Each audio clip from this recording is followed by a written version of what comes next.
Israel's Prime Minister Benjamin Netanyahu has doubled down on Israel's new offensive in Gaza, announcing more sweeping measures than had initially been declared. Over the weekend, Netanyahu said that not only is Israel going to take Gaza City, but it's also going to take other Hamas strongholds. Netanyahu said that this needed to happen in order to defeat Hamas. Now, this comes amid mounting international pressure, as well as pressure from within Israel to end the war. Humanitarians in Gaza say that there's about 500,000 people in some of these areas that Israel is saying it wants to dismantle. They warn of a dire humanitarian situation and that Gaza is on the brink of famine.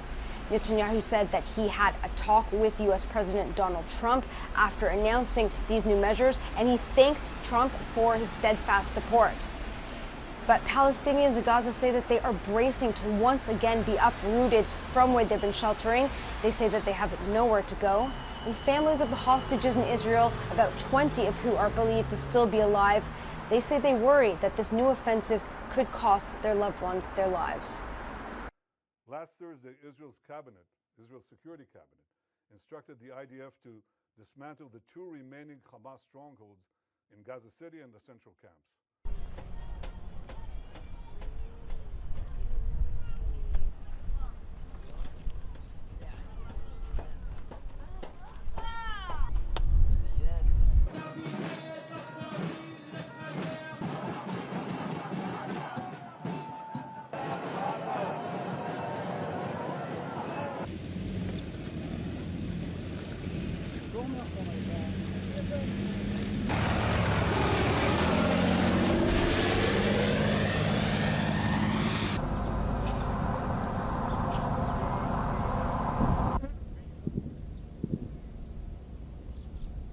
Has frustration at the Netanyahu government's reluctance to listen to its allies contributed to this Australian decision? Yes, the decisions of the Netanyahu government, firstly the stopping of aid that we've seen, and then the loss of life that we're seeing around those aid distribution points where people queuing for food and water, losing their lives, it is just completely unacceptable. And we have said that. I spoke with Prime Minister Netanyahu. He again reiterated to me what he has said publicly as well, which is to be in denial about the consequences that are occurring for innocent people. I mean, we have no truck with Hamas. Hamas needs to be disarmed, needs to be gotten rid of. The international community is very clear about that.